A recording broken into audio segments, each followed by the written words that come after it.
Good evening, everybody. Can you hear me? Yes. Oh, nice. Thank you. Okay. I'm Alan Scholich. This is Belinda Merritt. We co-produce this event, put everybody together. It's been a challenge. The original treatment I wrote on this was back in August of 22, and it kept getting pushed out. And when AI hit and the strikes and everything, we decided to okay, we can't talk about this now. So now we're here. It's morphed into something a little bit different, but it works nonetheless. So not many of us get to say this when you're standing at this podium. This is my little joke to myself, but I'd like to thank the Academy and the Mary Pickford Center and the Linwood Dunn Theater. So that's my little thing. So I try to get that out there. Not many of us get to say that. So, okay, Belinda, you can take it away. Okay, well, the other person that I would like to say thank you to is Bill Hogan. He's our technical director and our liaison with the Linwood Dunn. And if it wasn't for Bill, we wouldn't all be sitting here tonight. So thank you very much, Bill, for all the work that you do for SMPTE and to make these events happen for us. Thank you. We are really excited to have this panel for y'all tonight. We have a lot of really great speakers. Bill Bagalar is with us. We also have Gray Ainsworth and Michelle Mikesell Purcell and Alan Lasky, who has been doing a lot of great commentary about the strikes and the impact of AI and machine learning during the strikes and that sort of thing. So we wanted to say thank you to all of them for agreeing to do this for us tonight. And we'd like to thank our Eventbrite sponsor for this, which is Pixit Media. They sponsored this event. And I want to recognize a few people, a few new board members for the SMPTE Hollywood section. She's out probably checking people's names. We'd like to welcome Maureen O'Rourke as one of our new managers. Oh, there she is. Okay. And you can name one of them. Go ahead. Okay, Katrina King. She's with AWS, and she's our newest board member, aside from Mo. Yeah. And one more new one, who's standing right next to me, Belinda Merritt. This is I think her third. My third term. As a manager. Thank you. I'm what they call a manager at large, because I'm large, but okay, go ahead. Go ahead. Okay, well, there are some events that are coming up that we'd like to talk about tonight, but one of the things I thought you wanted to talk about was the SMPTE Media Technology Summit that's coming up. Oh, yes. Okay, I have been asked by SMPTE to make sure that we get enough sponsors and enough exhibitors. And the conference is coming up in October 20th through the 24th, I believe. But right now, if you go online, the exhibits there's a reduced price on the exhibits up until about, I think the beginning of August. We're going to see if we can get an extension on that, but it's $25 for exhibits this year. So my advice to you, since tickets are kind of limited, I would go sign up for the exhibits now while it's at a reduced price. And the other thing you might want to look to do is, it is this week is the 108th anniversary of SMPTE. It was 8 years ago that we were planning for the 100-year anniversary. Yeah. Yeah, go ahead, applaud, that's fine, appreciate it. Not many organizations live that long, but if you sign up to become a member, there is a reduction in the membership fee. I would go on the website and take a look and see what that is. It's probably about 20%. Yeah. So I'd recommend you do that. And you get to go to these events for free, and it's a lot of fun. And you have access to all of the paperwork, all of the libraries that we have with SMPTE Corporate. It's really a valuable membership, and that's why I keep coming back as a manager, because we love the things that we do. Alan, would you introduce Bill? Yeah, one more thing I want to add is that we do have a bunch of gold sponsors, and all of our sponsors that help us sponsor us during the year in the Hollywood section to help bring these programs to everybody. And again, thanks to the Linwood Dunn and the Academy for allowing us great access to this great venue that we've been using with them for quite a few years, which is very nice. Okay, no further ado. It's going to be a short intro, Bill, but there you go. Okay, I don't think he needs an introduction, but Bill Bagalar is a former Chief Technology Officer at Sony Pictures Entertainment. As a visionary, go ahead, clap, it's good. As a visionary Senior Executive in Media Technology. Bill sets technology strategy, leads research and development efforts, and leverages emerging technologies that shape the future of cloud-based production, post-production, and delivery of creative content. And he has a damn good sense of humor. Bill, come on up.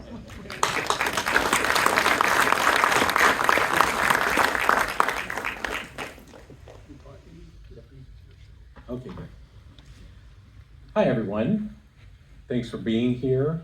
I'm glad to be here talking about one of my favorite topics. AI and machine learning is nothing new to us in the industry. It just happens to have a bit more of a spotlight on it because of a lot of things that have been going on, and that's not just because of the strikes and you know, some of the arguments over uses of AI and how we should be using it, but which is a really important thing for us to understand. But it's also getting wrapped up in these bigger societal issues of general AI and sort of we'll call it the big scary AI, right? The Skynet of it all, and then, you know, getting into you know, our part of the world, which is how do we implement these tools, right? These are tools for creatives, tools for people to use. And I've got a short presentation because I want to get to our panelists. They each have a presentation, and then we'll do a little panel discussion, and then we'll do some Q&A. So, I say, what if we didn't call it AI? Would we still have the same kind of notion of what these tools are? You know, I have this I'm not an artist. I preface this. I'm an engineer. But and this drawing actually was by my 22-year-old daughter. So obviously artistic talent doesn't necessarily run in our family. But I thought she did a pretty good job. I have a company called Rocket Frog, and she had always said, "Oh, I think this is what the logo should look like." Because somebody said, "Oh, I want to see what the logo looks like because it's got a frog on a rocket, right?" And I said, well, no, because that's really hard. and actually, many years ago, I had an artist try to draw that, and it was like, no, that's not right. No, that's not right. Well, now with tools, I cannot draw. She drew this, but what's really interesting is I was able to go into Adobe Firefly and Midjourney and go down the rabbit hole of using these tools for a very, what seemed like a very simplistic use, like, oh, how do I make something that could be a logo for a company? And what you wind up doing is spending hours going through all the different iterations of a frog on a rocket, right? And oh, let me change this. Oh, let me change that. Let me change this. And some of these are very cute, but none of them sort of hit home. And then, you know, some of them are very good themes on what the original was, but then we got to this one, and my wife and my daughter who drew that said, I like that one. So I said, okay, well, a little Photoshop later, and, you know, didn't like the portal, didn't like this. But the real challenge with this, and this is a very simplistic use and overview for people, is diving into the tools. These are not as easy as people think. They're not just tell it what you want and you're going to get an output. It is a lot of work to hone down to something that's actually usable. And the interesting thing for me was I could never draw this. In a million years, I could never draw this, right? And nor would I have been able to describe this to an artist to say, oh, here's the output I'd like. Now I was able to take this and give it to a CG artist who actually turned that into a 3D model for me. Very easy to do because now I have an ability to say, this is what I want, and visually be able to communicate that without having to go through the back and forth of like, well, do this, do that, do this, do that. It may have been that you need a little bit more back and forth. You need something, you know, to get there. But that's a real world example of how these tools can empower people to tap into their creativity or to tap into an ability that they might not have otherwise had. So, my little you know, foray into showing how this technology works. And that's why I say, is it AI or is it just technological innovation? Are these tools just the next iteration of tools for us to use, or is this real AI? And I say, it's really advanced machine learning. It's amazing stuff. It's really cool to be able to do it, but it's not AI in the way that we think of AI. So when Sora came along, obviously this was another sort of like, eye-opening moment for a lot of people. It was so, I think, impactful that, oh my gosh, we could do this with video, right? We can make any video we want. Well, okay, maybe you can make any video that the computer wants to give you, but it's very much like the Rocket Frog example of like, it's kind of showing like a lot of different things, right? Here, hey, do you like this? Do you like this? There's no ability to say, oh, I like this, but keep this, don't, keep this part, get rid of that part, and give me exactly that. Now you get some other iteration. So, you have two shots here, very inconsistent. Now, are you able to tell a story, and does it matter? Maybe the creatives in this particular instance were willing to go with what the computer gave them in these, for these particular shots. Now, were these the shots they would have created on their own? Maybe not, probably not. They probably would have created something more consistent. But the fact that you can create these is phenomenal. But it also took people with creativity and a creative idea to actually even get to this point, right? It wasn't the computer spit this out just because you said, give me a guy in with a balloon for a head and, a blue shirt and tan pants, There's a lot of iteration, a lot of work to actually make something that's compelling for people to watch. So I say predicting the future we're really, really bad at predicting the future of technology. We're, as I say, flying cars, anyone? Video watch phones, hey, we're almost there, but not quite, but we thought we'd have these a long time ago. So one of the things that, we're usually in a place where we're either predicting the worst case scenario or can't really see the future implications. And that's, why there's so much focus and fear, because we're really not able to see what that future can hold. And I wanted to use, by way of example, something that's near and dear to my heart, and the background that I come from is editorial. I'm old enough, I know I don't look it, but I'm old enough to have been here with the advent of digital nonlinear editing systems. And so, we transitioned from Moviola to flatbeds, and then all of a sudden this upstart, Avid company comes along and creates computer-based. They weren't the first, but they certainly were the most prominent and popular at the time to come out. So Avid was introduced in 1989, released in 92, and just within a few years, I would say the majority of feature films were converted over on digital nonlinear, and I was part of converting a lot of those editors over, and almost to a person. They would complain, I'm not gonna have any assistants, they're gonna expect me to do everything myself, we're gonna have, there's just not enough people to do this work, because they're gonna cut the budgets and all that.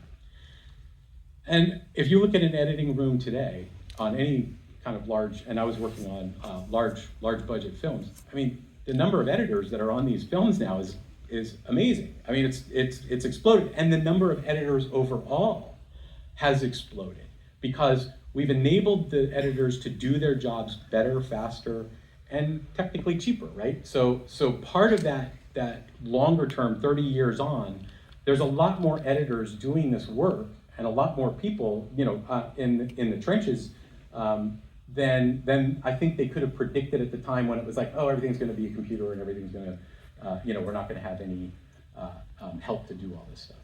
So that led to more visual effects editors, more assistants to do all these other things because so many more things could be done in the editing room. So a couple final thoughts. I think one of the other challenges that we face today is the sheer pace of change, and that change, along with these technologies that are coming along that seem scary and or have societal impacts and all these other things, kind of conflate a whole bunch of things together that then tend to make it feel a little more out of control. And certainly, it's important that we feel like we are in control. And I think that you know, these sessions where we talk about this, where we're you know, coming together to learn is really important, because I think everyone really has an ability to connect and understand where we're really going, because again, I'll go back to, these are tools. These are tools for creatives. The legal and regulatory landscape has a long way to go. It's a very murky place. If you saw any of the Digital Hollywood panels on any of the legal stuff, it's very interesting to me to watch, because you know what's happening in Washington as well as locally in our state and the other states. They're starting to nibble at this, but it's a very complex problem that gets into free speech and a bunch of other things too. So it's going to take a little while. And I still believe that you know, these tools aren't going to replace humans. They're not going to replace, let's say, all humans. Obviously, there are certain things that the tools are going to always, anything that's more efficient would have some implication of being able to streamline processes. And there are winners and losers in that, and that's a difficult conversation to have. But I don't think that the computers are going to be the ones telling the stories, right? We want to be told stories by other humans. That's a human connection that we have, that we will continue to have. At least I believe, because it's not a world that I want to live in where I'm being told stories by computers. So I'm gonna stick with that as you know, the overarching reason that the tools are important for the creatives. And the tools do enhance creativity. I mean, again, I would say I'm not a very creative person, but it can enhance it. It can help communicate a story. Hopefully this leads to better stories, more better stories. How's that?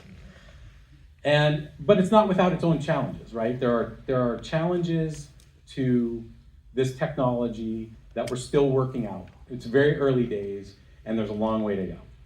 And finally, I would say continue to explore, learn, and prepare, which is why we're here.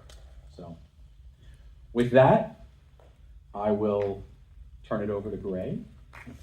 And I want to invite Gray Ainsworth. He is the Executive Vice President of, I'll get this right, Executive Vice President of Technical Operations and Delivery for Lionsgate Entertainment. Gray.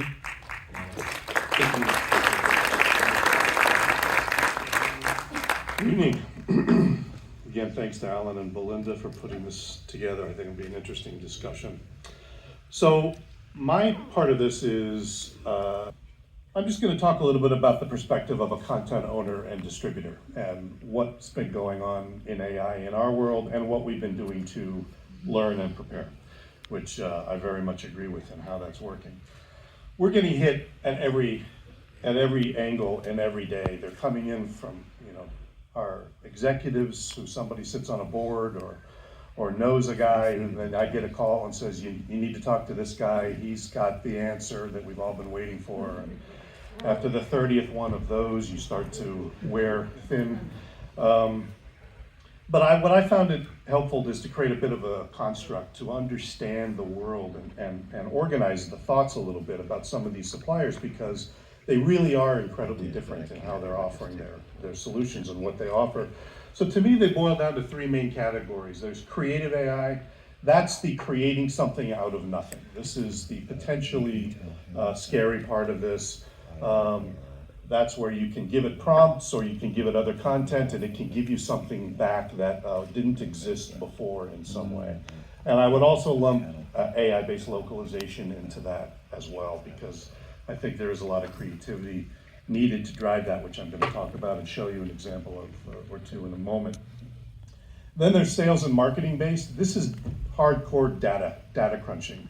You are using lots of information that's out there that AI is crunching for you and then presenting back to you things that are useful to help sell and market content in our world. So that would be things like recommendation engines. We talked to a company that if we gave them our title metadata, which is just the descriptive information about movies and television shows, like the title and the rating and cast and crew and the genre, it can give you back, here's the 16 fast channels that you should launch, here's how you should program them, and here's largely how you could expect they'll perform in certain territories around the world. That's just data management, data crunching, and then presenting it back in a certain way. And the last one is administrative efficiencies, just making an organization run better. So using it to make billing go better, or to make a help desk work better, or to help recruiting processes for HR, those kinds of things. All of these are happening. We're testing all of it. Many of it has been around, as Bill says, for a long time. So it's not terribly new, but I find that everybody I talk to fits into one of these buckets, and it's easier for me to deal with.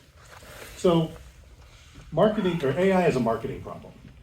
As Bill also mentioned, that I really think they should get together with the Brussels sprout industries publicity company and figure out a better way to present itself, because Brussels sprouts did a great job by taking something that was hated and feared by many ages, and because they created some better recipes, it's now very hip and everybody loves it. It's on every menu. And that's really what it needs. So for me, it's not new. It's been around a long time.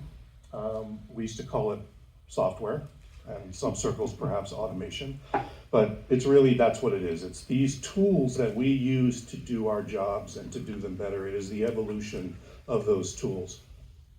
And that makes it exactly that, a tool. Jobs and skills will change, I think. That's just the inevitability. This has happened before. We have survived it as an industry before. We have retooled ourselves before. Photochemical lab techs, videotape operators, VHS machine factory workers, they've all became encoding techs, onboarding techs, and data managers. So some skills leave, other skills bloom, and we're seeing that playing out in this wave also. The interesting thing about this is, does this really present a new challenge to the fundamental creative process? So is it going to add to, replace, or be a catalyst for creativity? That's what I think is different about this from other types of software and automation tools, because there is this component of, well, maybe you don't need an actor, or you don't need a writer, or you don't need a camera, because you have all of these tools that you can create new content with, which I think you'll see from our perspective is really not close in any means. So I'm going to talk a little bit about one example of this, which is AI and localization, because I think there's a very real value proposition there today for content owners and distributors. We have been monitoring this. We have seen synthetic voices and auto translation tools around for a decade. But it has now gotten to a point where we think that it really is good enough to have some application for it. So we've done some very robust testing with a lot of suppliers in the space. Everybody from the product maker who just makes a product and launches it on a website. You can go to the website, upload some content, pick a language, and it spits it out. To AI-based service providers who are new entrants in this world, to traditional localization suppliers who have predictably not sat on their hands and made big investments and partnerships in developing their own AI tools to be able to compete and create a new tier of service that really is compelling as well. So we found some general points here. Right now, it's really much better for unscripted content than scripted content. And I'm going to show you an example of why it's sort of hard to make it work for scripted content, and why the bar for that is much higher from an audience perspective. AI providers have different focuses and challenges. We found different people did certain things well. Some were better at some languages, some were good at the translation, but not so good at the voice. Some were vice versa to that. And so you have to understand who does what well, not unlike the vendor and service provider industry in entertainment for the last 100 years. You sort of have people you go to for certain problems and certain kinds of applications. It still needs human intervention at every step of the way in order to be even acceptable. While there is a significant head start, which I think is driving the costs down for this tier, it is still vital, and I'm going to show you an example why. And I have to say it has measurably improved just in the last 12 months. What we heard as examples a year ago, these same companies are now making their rounds again, and it is measurably better. So as expected, the tools are improving. They are getting better. They are learning. They are understanding where that bar needs to be, and they're making those acceptable. So I'm going to play you a couple of examples from some of the testing we did. This first one is an example of a really interesting thing that even in video and in localization, it hallucinates. So what we gave to the supplier was a composite track. So there was no M&E, it's a reality-based show. It's not, you don't always get music and effects tracks for that. So the typical way they handle that is they lower the original audio down a bit and then bring the dubbed audio over the top of it, and that's how they do it. But in this case, it was a composite track that we gave them, and yet you have things like this happen. Hems 5, Wild Turkey Distillery, Lawrenceburg, Kentucky. Watch the door. Schau dir das an. I'm back out with it. So you saw no door slam. I don't know how that can happen. They got in a composite track. So it just took that out for some reason, and there was not a good explanation why. It wasn't caught in their QC, it was caught in our QC. So things you have to watch for, and presumably humans did look at this before it was delivered to us, and that was missed. The second example is a good one where, again, by the way, what we've been delivered back to us here has not had significant versions, right? I think in order to get these to be where they would need to be, it would probably be a version 2, version 3, working with the vendor. So this is version 1, but it did have human intervention along the way for each of the suppliers. This is an example just of not really understanding that subtlety that I talked about, which is you have to lower the original audio if you're going to add another language on top of it, or you get this.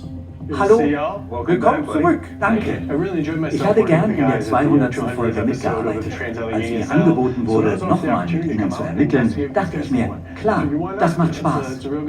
Kristen? Hi. Hallo. Ich komme aus der paranormalen Psychologie und ermittele seit etwa 10 So Jahren. you get the idea. It's chaos. It's a cacophony of audio. So you'd have to go back and you redo it, but it just doesn't appreciate that kind of a thing. So we believe we could get to something good here. The actual voices that we got, I think, sounded like they could have been humans. There was a performative aspect to them. I don't think it would, in fact, every one of these we passed through 2 QCs. One is a professional and a linguistic QC, and one was what I call a regular Joe QC, which is somebody that speaks the language. If they were watching this on a fast channel, was it embarrassing to Lionsgate? Would it be just, not nearly good enough? None of them passed the technical and linguistic QC at any level. And we got a lot of, not great feedback, but some of them did pass the regular Joe QC. So we feel that you could get something that's not embarrassing, but you have to set proper expectations. You couldn't try to deliver to a high-end streamer or a broadcaster because I believe they'd reject it, so not quite there yet. This last one is a scripted content. This is a feature film. It's a dark movie, gritty film called Bloodline. And it's a scene that happens after a day of just exhaustive chaos in a hospital where a devil baby is causing trouble. And this is now, finally the baby is asleep, the mother is asleep, it's at nighttime, the father has the baby in his arms and he's going to have some meaningful discussions with the baby. And Hola, Andrew. Yo soy he's tu just papá. screaming at the baby. En primer lugar, The muchas mother felicidades has por shocked haber and waking nacido. up at this point. La verdad es que parecía doloroso y me But dio un just, poquito de asco. what it's failing to do is Pero lo appreciate lograste. the tone of the movie, right? It doesn't understand that. It needs a dubbing director to direct the AI performance in this case. And so the point here is humans have to be involved in this.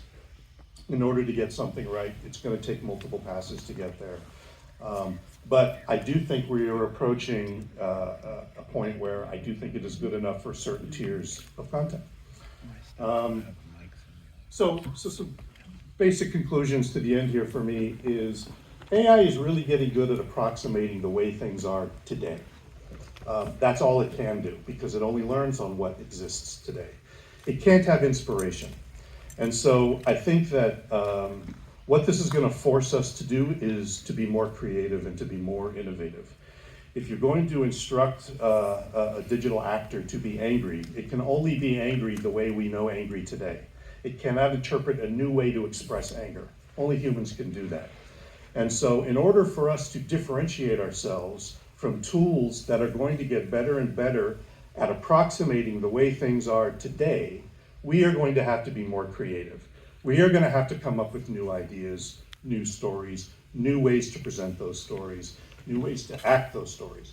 And I think that's actually an exciting thing. That's not a bad outcome of this as a catalyst.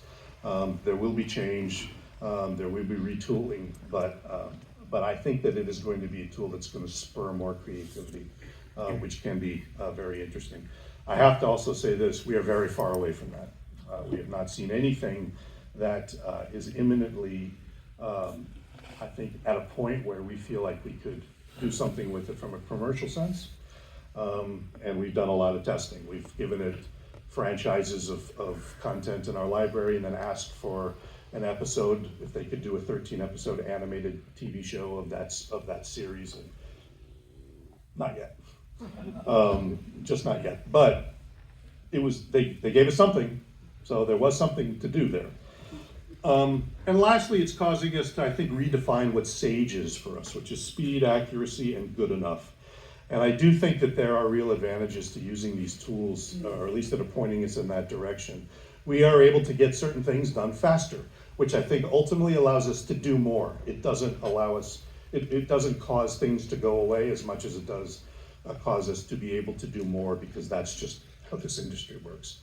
The accuracy is still an issue. I think we have to change our expectations, because we found that the audience expectations for certain content was very different than other types of content. So we need to understand what that is and set those expectations accordingly. And lastly, just quality. What is good enough now? If it can create content that can be repatriated in a way that it can be sold and enjoyed by an audience in a language, for instance, where it couldn't before because it was too expensive in the traditional way, but we can get to something that's good enough, that's not as embarrassing, and it patriates that content and becomes available again in some way, I think that's a benefit. So our point of view on this is that it is a tool, it is progressing. We do need to participate in this economy, in this ecosystem, because I do think it's real, but it's not quite there for mass use yet. You have to be very careful about how you apply it. So with that, I'm going to bring up Michelle.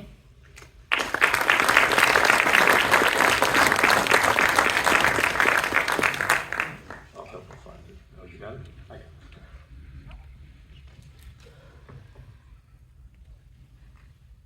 Thank you, Greg. That was great. I'd like to invite up Michelle Purcell. She's the CEO of 360 Solutions, an entertainment graphics design company, and I think I think that she's probably been working with a lot of these tools a lot longer than any of us. So I'm excited to hear and have her show you what she's got.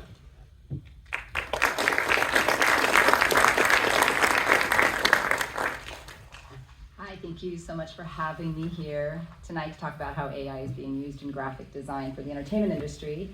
Prior to launching 360 Solutions 15 years ago, I was a marketing operations executive. And in that role, I worked with a lot of creative agencies who were very creative, but caused our teams a lot of work, admin work through lots of revisions, lots of chasing for project deadlines, reconciling invoices. So when the opportunity arose for us to create our own design agency, we jumped at the chance to solve some of those seemingly inherent problems. 15 years later, we are an industry leader in volume, turnaround time, and revision KPIs, delivering almost 500,000 files last year. We're 100% on time, less than 3-day turns, and 98.9% no revisions, which is unheard of in our industry. And the reason I tell you that is because what's really required for those performance metrics is talented, skilled people, and optimized processes and workflow, and sophisticated technology, which for our creatives includes AI. Artificial intelligence has been used in graphic design for decades. Speaking on what Bill and Gray have already said, this is an evolutionary process right now as opposed to a revolution. in graphic design. AI power tools have evolved from simple design support tools to more intelligent companions that can help designers push the boundaries of their creativity. AI in graphic design can automate repetitive tasks, which allows designers to focus on more creative aspects of their work, which can lead to a more efficient and productive workflow. Some advanced applications in AI graphic design include website layout and composition design, color and typography suggestions, automated image editing, and direct design asset or image generation. Graphic design plays an essential role in all facets of entertainment, content development, and distribution. But tonight, I'm going to talk about the current use of AI in graphic design for the purposes of marketing entertainment content on digital platforms. For context, it's helpful to understand the rise of graphic design software over the last several decades. One of the first major image editing programs was SuperPaint, introduced by Xerox in 1973. The launch of Apple's Macintosh computer became the vehicle for then revolutionary design programs such as PageMaker, Freehand, Illustrator, and Photoshop in the 1980s and 90s. The 2000s saw the introduction of Adobe Creative Suite, which largely consumed most of these single software players to become the de facto graphic design platform software. Meanwhile, the growth of artificial information was keeping pace. In the 1960s and 70s, the field of AI started to gain momentum, and researchers began to experiment with AI techniques such as neural networks to generate more sophisticated artwork. This period saw the rise of computer-aided design, or CAD tools, that allowed artists to create intricate digital designs. As AI continued to advance, the 80s and 90s witnessed the emergence of AI-driven art programs that could autonomously create artistic images. One notable example during this era was the work of Harold Cohen, who was a British artist who developed an AI program called Aaron to create original artwork that was exhibited all over the world in galleries, sparking questions about the potential and implications of AI-generated art. One of the most sophisticated developments in AI art has been the emergence of deep learning and neural networks. These algorithms enable AI to analyze and learn from data sets of images, allowing it to generate intricate and realistic artwork based on its understanding of artistic styles and principles. The introduction of generative adversarial networks, GANs, further revolutionized the field of AI. The GANs consist of two neural networks, one that generates the artwork and another one that evaluates it. So the two networks work together, with the generator striving to create increasingly convincing artwork and the evaluator providing feedback on how well it succeeded. That's how it learns, that's how it trains. Today there are a few dozen widely used consumer-friendly AI software tools and platforms, which is more than triple the number of tools used just 5 years ago. Topping the list are Adobe Photoshop Generative AI, fueled by Adobe Sensei, Midjourney, Magnifique, Canva, Chroma, Adobe Spark, Wizard, Designs.ai. They all use versions of generative adversarial networks, building libraries of millions and eventually billions of reference samples to create beautiful and realistic artwork. In our industry, it provides the tools to improve artwork resolution, facilitate accurate and more expedient artwork colorization, extend backgrounds and body parts, and even create artwork from scratch. But like any tool, its success is fully dependent upon the skill of the user, and it still does require a user to use it. While some of the aforementioned software tools and platforms allow novice users to create a semblance of artwork they may never have been able to create before, for creating high-quality key art, posters, and IP-heavy content for the entertainment industry still requires the expertise of highly skilled and trained artists. Without them, the door becomes wide open for legal nightmares. So let me show you AI applications for entertainment content graphic design, the good, the bad, and the ugly. All right, so the way we typically, our agency specializes in adaptations, resizing, localization, and the creation of hundreds of assets and thousands of assets for individual programs for international distribution. So we typically are starting with pre-approved key art or photography or video stills, and we're adapting them to the various asset specifications for digital streaming platforms. So we typically use the evolved AI software, and really, like I said, we've been using this for some time, and I'll explain a little bit as we go, for things like artwork cleanup, background extensions, background creations, body extensions, colorization, and text to artwork creation. Well, we actually don't use that very much, and I'll show you why. So let's talk about art cleanup. So we often will get, this isn't that old, but we'll get, scanned artwork, key art, sometimes from the 1970s, with lots of grain, lots of pixelization, lots of noise, And using AI's Magnifique, which we often use for high resolution improvement, you can see how well it can work. However, in the hands of an unskilled user, the very same AI technology in Magnifique can produce quite unwanted results. And there is not so good, and there is better. Again, skilled user, it's really important. Magnifique relies on artists to know how to set levels. So you really have to understand saturation and color and noise. In all of these examples, though, none of these are just using Magnifique alone. There's no just push the button. In all of these examples, we're using a combination of tools, including denoise, which was already probably a somewhat AI version of software that would go in and takes the pixelation and takes contrast out of the image. And then we apply Magnifique to create a higher resolution. So you can see the original pull from still, you can see not so good, but much better. Here's an example of artwork that was key art that was originally created to look grainy. It had a purpose when it was originally created.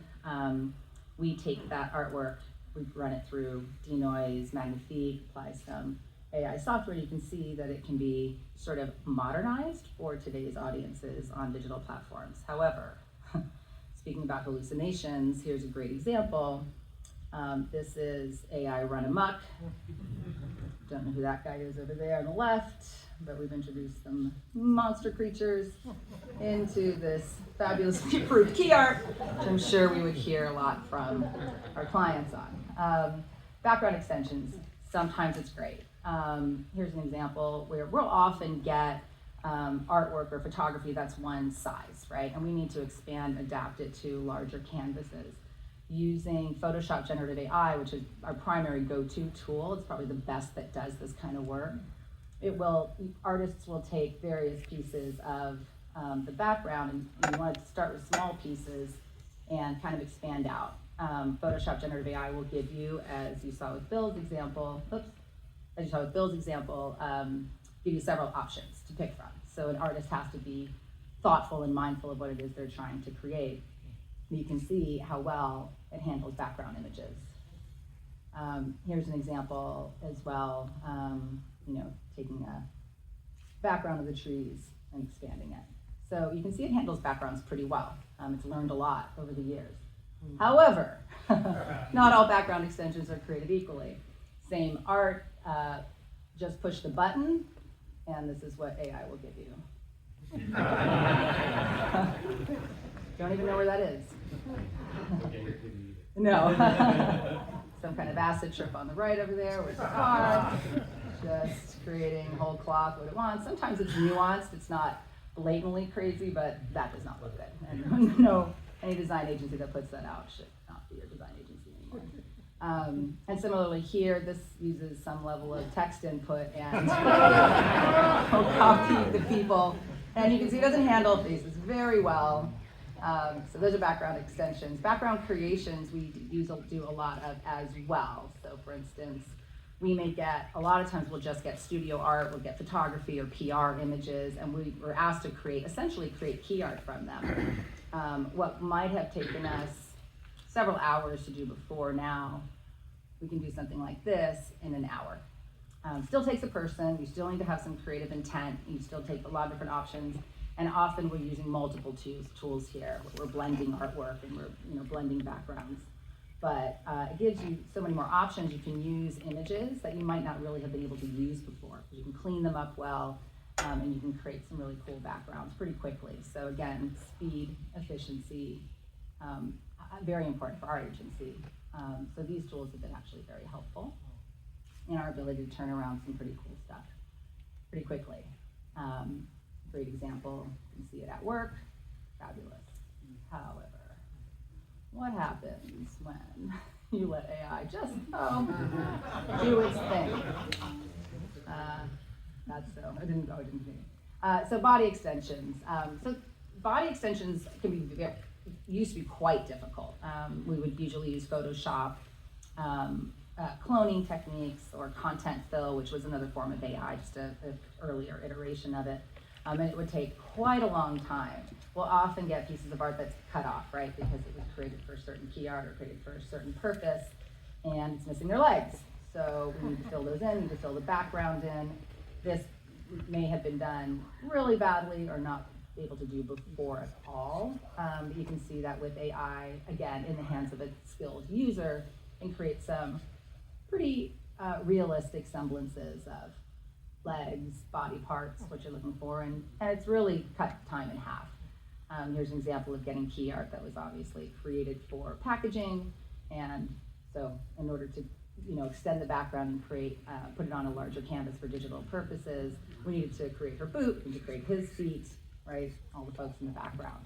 And AI allows you to do this better than ever before. However, in the hands of unskilled users, letting AI just do its thing, you get some pretty funny results. I don't know what this is, a backpack? I really don't know. I don't know what AI was thinking there. I love this. Just, just bottoms. Yeah. This is excellent. Typically, yeah. Again, just push the button and it doesn't know what it's doing. So historically, you would have gotten stock footage, you would have looked for legs that look the same, and then you would have put it into Photoshop Generative AI. And Photoshop does the best job of all of the AI tools out there in adding light and angles. Most of the AI software doesn't handle that very well, so if you have an image that you're working from and you're trying to extend it or create other pieces of it, it doesn't really know what it's doing. So you have to go in and do that by hand. Oops, I went backwards. How do I go backwards? Can I go backwards? There we go. Colorization. So this AI has really revolutionized colorization from what we do. This could have taken an hour or 2 hours historically to do with the tools that existed, because getting facial and skin tones right is actually pretty hard to do. Most of you probably know this. But with AI, it actually does quite a good job. Again, you need an artist who's dialing in the levels, who's looking at the saturation. So if they're not very skilled at using the tool, which you need to learn how to use, you may come up with something a lot rosier, probably not exactly what you're looking for. And similarly, none of these things were just push the button and let AI work. You put in the levels. I think the artist here used that plus Magnifique to come up with what the right color should be and what the right resolution should be. Because untended to, it can give you very different results. Text to art creation is probably the most talked about thing in graphic design and AI, where you just put the prompt in like ChatGPT and boop, creates your image for you. So I know that Gray is getting a lot of knocks on the door. Hey, just put it in here and we'll just create this thing from whole cloth. I would recommend not doing that yet. When it comes to inanimate objects, landscapes, AI does a pretty good job. There are millions of landscapes and things to work from. So that was a tsunami in Los Angeles. Here's a Bigfoot creature walking through a Washington forest. I mean, I don't know who would question that, because who knows what Bigfoot looks like, but AI probably does as good a job as anybody in guessing. You can create your, like your rocket frog. You got a tan pug riding a skateboard toward a camera, pretty cute. I can use that, right? That's pretty good. Yeah. So that's pretty good stuff. Maybe UFOs hovering over a New Mexico desert at sunset, landscapes, inanimate objects. Can do a pretty good job, scanning its database of images. However, we live in a world where we have talent in most of what we produce. And I think you'll find that AI is woefully unprepared to handle that. Let's see Brad Pitt wearing a Hawaiian shirt, holding a gun in a bowling alley. Doesn't look too bad from far away, but I'm pretty sure Brad's agent's not going to sign off on that. It wasn't too bad. Let's see his partner, George Clooney. Again, Midjourney really likes Brad and George, but we threw Julia in here laughing at Golden Sunset background, and George isn't bad, but I don't know which Julia that is. Julia Smith or Jones or some other imposter Julia. Well, how about somebody like Adam Sandler, right? Holding a glass of champagne at a polo match should be easy enough to do. Who is that guy? I don't think he'd sign off on that, no. Or how about the most decorated actress in Hollywood, Meryl Streep in a Parisian city street in the 20s in full color wearing a red coat? It's all the background images right, but I don't know who that is. So in our IP heavy content industry, while AI can very much help in repurposing art, extending art, enhancing art, it's come a long way and it's actually really useful. It's not ready for prime time yet. We're probably years away from a time when all the legal implications have been worked out with talent and to make that workable. Here's an example of a logo. AI is okay, but when it comes to much of Hollywood's handcrafted special effect logos, something like a Twilight Breaking Dawn, we would localize this into Turkish, I think, in this example. So if you have AI try to help you do that, we're going to put in the Turkish translation, set the font serif, the gradient, give it all the information, and this is its take on that. We wouldn't deliver that. Great. Have no clue. This is what we created, right? So this is what an artist creates, right? So again, we're still years away, and I don't think that we'll ever come to a time when there's nobody in the loop. But AI has come a long way in the last several years. The pros and cons. We are able to use previously unusable or older artwork. We can more quickly extend backgrounds and body parts. We can more quickly colorize black and white images. And we can come up with more creative ideas for non-talent featured artwork pretty quickly. So speed has been improved efficiencies. However, it does require the skill of trained artists. It can create inaccurate human features, inaccurate object features, unintended artifacts, unrealistic color, and funny art not meant to be funny. So what's the future hold? The future belongs to designers who adapt and leverage AI as a tool. Just like manufacturing design, jobs will evolve, but will not probably disappear. As AI continues to evolve, we can expect more groundbreaking features and tools to emerge, further transforming the design landscape. The future of graphic design with AI suggests a collaborative synergy where AI tools augment human creativity, leading to more personalized and impactful designs while leaving and preserving the human touch. So that is it for how AI is being used in graphic design today. Thank you very much.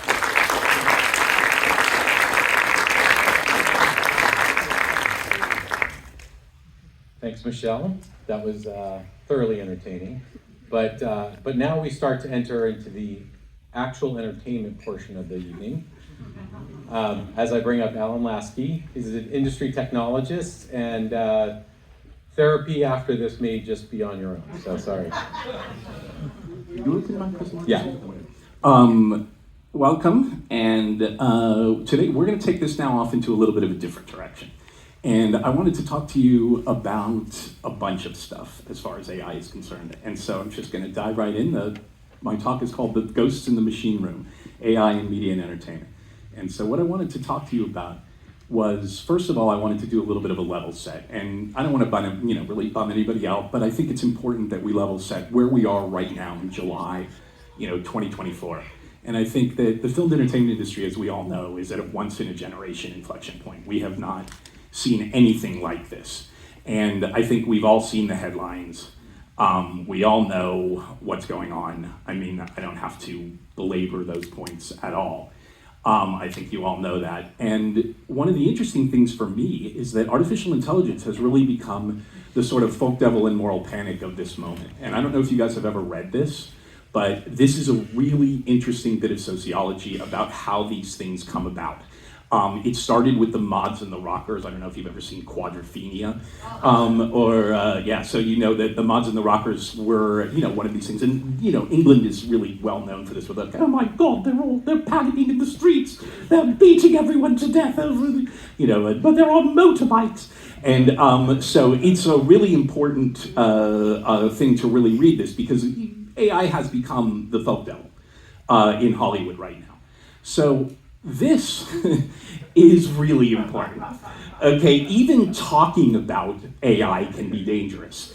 And these are the Frankenstein's villagers come to Mr. Lasky's door all the time. And they're chasing me down with pitchforks and torches. And ultimately, it's gotten so weird these days. I think you all know that. We're one Windows update away from crashing planet Earth, which we saw last week. I fully expect a cyborg Arnold Schwarzenegger to come to my door going, "Yeah, Alan Lasky, I'm here to kill you for the future." And things have just gotten completely out of control. So that's kind of important to understand. But before we kind of go on, I don't know if anybody listens to me on, and if you do, I'm sorry, on like LinkedIn or something. But probably there's no context for like, who is this idiot screaming at us, right? So I wanted to give you some context. I actually started in the camera department in the 1980s. Okay, that's me. I used to work for Dino De Laurentiis and this was on King Kong Lives. And this was King Kong Lives as well. I basically worked for British crews it was like being in Master and Commander, right? It was like being in the boat on Master and Commander. I'd be like, they would say, "Lasky, can you put the mat box on?" And I'd be like, "Oh, no problem, sir. Yes, can you do it with your mouth closed?" And so basically that was kind of my life in the 1980s. And then if you guys remember the 1980s, rock video became very big. And I did a ton of rock video, and you see the hair and everything. So, as we used to say, it was the 1980s. Everything smelled like Aquanet and bad decisions. So basically, so this is the thing. And I'm giving you a bit of historical context here about me, not because I want to, flex or anything, but it's going to be important for what we talk about later. I did a ton of rock videos during that time. And I also did a bunch of feature films, including I was on the very first Teenage Mutant Ninja Turtles. And so, this was what the 80s were. And then, so basically, I even go a little bit further back from that. Do you guys know who this is? Do you know who that is? That guy is that guy. Okay, so basically, I have a bit of an ancestral relationship to this industry. Okay, and this guy started this, which is now being bought by this, which is actually that, right? Okay, so we're in a very weird time, so just strap in because it gets weirder. All right, so this is I wanted to give you a little bit more history because it'll give you context of what we're about to talk about, and less tourism. I'm big into I'm getting sick of all the sort of corporate tourism.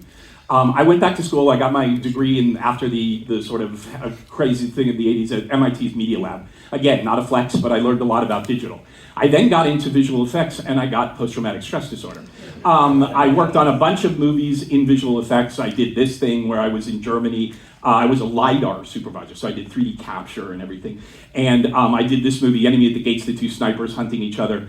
I did this movie, I was in Australia. So we did all the 3D Paris stuff and all that. And then everyone needs their own Tropic Thunder, right? And this was my Tropic Thunder. Trapped in the Great Simpson Desert with these two, Kilmer and Sizemore, with a first-time director, living in a hotel that was an opal mine underground in Coober Pedy, which the Australians call the Never Never, because you go out there and you never come back. And so I got severe post-traumatic stress disorder on this show. And I left VFX and I started working in entertainment technology. And who out here is old enough to remember these guys? Yeah, so I worked for them for 5 years, okay? And then I worked for these guys, and this is me showing my disdain for the Panavision 900 that they used on Star Wars. Then I went to work on the first real digital 4K movie camera at Dalsa. So this transformation that we're going through right now, I'm used to this kind of stuff, right? And very recently, I started working in big tech. I worked for Amazon Web Services in their entertainment division doing cloud computing and all of that kind of stuff. So, this is the background I have. So when you hear me ranting incoherently, you know what my background is now, and you can at least say, well, you keep it busy, I'll go for help. And so let's talk about how did we get here? And I think this is really important. Okay, I think the 4 things are really important. First is the streaming wars, okay? And basically here we have HBO's, and we have Disney, We've got Netflix, we've got Apple, and we've got the old company I used to work for, Amazon. So I think the streaming wars changed the business model. You went from being looking at for box office receipts to actually looking for what they call MAU, or monthly active users. And chasing MAU is very, very difficult. So number two, obviously this, right? I went out when this was going on. I was one of the people who went out. This is my photograph. I would go out to Fox. I'd go to Disney. I just wanted to talk to people and find out what the hell is going on. What do you really feel? So I thought strikes were number two. Number three was obviously this, right? I mean, this really slammed us hard. And, it not only took down many of the global theater chains, but we also, you guys remember what it was like to be tier A, tier B when you go on the set and having them put stuff up your nose before you could go on the set, not like the 80s where they were putting stuff up your nose, but basically shoving things up your nose to figure out if you had COVID. Okay, and the other thing that I think everybody forgets is the Fed and Jerome Powell and post-zero interest rate policy. Right? Ultimately, money's not free anymore, right? It used to be like, oh yeah, let's go make everything a $950 million Lord of the Rings, it'll be great. And but we're not doing that anymore, as you know, because ZERP has, the post-ZERP thing has killed us. So anyway, I think it's important to also talk about now, I work in a sort of triangle. I work in the media and entertainment side, one part of the triangle, venture capital on the other, and big tech on the other side. And the venture capital people are very nasty about Hollywood, but they do have some valid points. And we tend to be really myopic in the entertainment industry, and we tend to be in a bubble, right? And we've got all this amazing technology, right? Where basically, I see Michael Bravin, I see some other people here that I worked with, and we all worked for camera companies where, you had an ASC cinematographer, and I swear to God, this actually happened to me, come up and say, Alan, I'm gonna need you to get the camera and take it apart so I can wear it as a suit. And I was like, yeah, let me get on the red bat phone up to the commissioner, right? And basically have him do that for you. It's like, it's insane. But the real problem is that it's a bubble, and it's inside a bubble, which is inside another bubble, which is inside another bubble, which is inside another bubble, right? And it's really important to understand that there's very many different perspectives here. And so I always get the question, well, which side are you on, Lasky? Are you not on our side? I mean, come on. And my answer to that would be, it's a bubble, it's a perfect sphere, it doesn't have a side. Okay, and so ultimately, there's no way that I don't have a side. I don't live in that world. So I'm kind of between all of those things. So anyway, let's talk about the strikes. And this is actually how I met the other Alan, this Alan right here. And let's talk about the strikes being a catalyst for AI adoption. So as you guys know, the strikes went on and we weren't making anything. And I'm like somebody who likes to make stuff, right? So I'm like, okay, what the hell is going on? They're out here screaming about this, and they're saying, oh, AI is terrible and this and that and the other. And I had, as a visual effects person, I had dipped my toe in the water, but nothing is gonna make me run towards the fire more than saying, hey, stay away from that, don't touch that. I immediately was like, hey, there must be something cool about this. Let's check it out. So I said, okay, I'm going to get a project and try to figure out what I'm going to do and what I'm going to make. And so when I was at Silicon Graphics, I worked with a bunch of really nutty people. And a lot of them were in improv comedy, and I did a lot of improv when I was in college. And basically, we had a thing where we said, let's figure out what it would be like if we put Winnie the Pooh in Apocalypse Now. Okay? And so we did Apocalypse Now. And so, this is the thing. Basically, I started generating a bunch of stuff. Now, you have to understand, and we were all talking about it has to be artist-driven and all of this kind of stuff. I obsess over this kind of stuff, like Vittorio Storaro's photography, and there's this big thing about was the aspect ratio 235 or 239 for the anamorphic glass. And I obsess over this kind of stuff, and this is you remember the Dolong Bridge sequence where they're like, go get the roach, you need a flare? No, man, he's close. And so basically, the idea is that I obsess over these kinds of details like the anamorphic flare and all of that kind of stuff. So, of course, we thought the Martin Sheen character would be played by Winnie the Pooh. Then, of course, we thought that the Marlon Brando character would be Eeyore, right? And so, essentially, I tried to get Storaro's lighting right and all of that kind of stuff. And so that was that. And then we thought surely the Robert Duvall character would be Tigger, right? And so again, this was just me teaching myself how to use AI and teaching myself how to use the prompts. But this is kind of where we got to. And so, of course, the Dennis Hopper character would be Piglet, right? So you remember that character, like, you can't land on a half, man, a quarter, that's dialectic physics, dude. And so we thought surely that would be Piglet. And so then the other part of this, and again, it's silly, but this is how I taught myself how to do it. And I was really into when I was making this stuff, I really wanted it to be the shallow focus, that it's the I looked up the anamorphic lenses that they use when they shot it, and all of that kind of stuff. So, really trying to get that stuff right, in the backlighting that Storaro, you remember Vittorio Storaro shot this film. So, Francis, the helicopter is go too high. And so, it's important to understand. So you remember that when we were at, when they were at this sort of Cambodian temple, there were a bunch of soldiers that were in the temple that were sort of hanging out with Colonel Kurtz, right? So we figured, who would that be? And we thought surely it would be the Muppets, right? And so that's what this was all about, right? So basically, again, it's silly, but it is what it is. And I think everyone here has basically talked about the fact that the accelerator pedal is sort of jammed down, right? And things are moving quickly. So I've gone from these sort of stills to putting together a trailer to, of course, the Doors, this is the end. And so I'm recreating this shot here, so you can see, you remember that whole thing. So, again, it's just a silly way to teach myself how to use these tools. Again, silly, but that's what it's for. So, now, let's get a little bit more serious. AI will definitely have an impact. It's going to have an impact. It's already having an impact in the art department. It's definitely having an impact. We're going to talk about these a little bit more in detail in visual effects.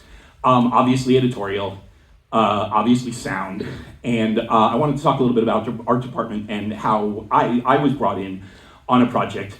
The venture capital people that I'm working with are, and without going too far into it, they invested in a company that makes films in Japan. And there's a story of what's known as the Jorogomo, and the Jorogomo is a sort of a geisha who can turn into a spider. Basically, it's folklore, it's Japanese folklore. And they asked if I could help them do look development. So I created a bunch of images to help them kind of understand what would the look of this be, right? What would this actually look like?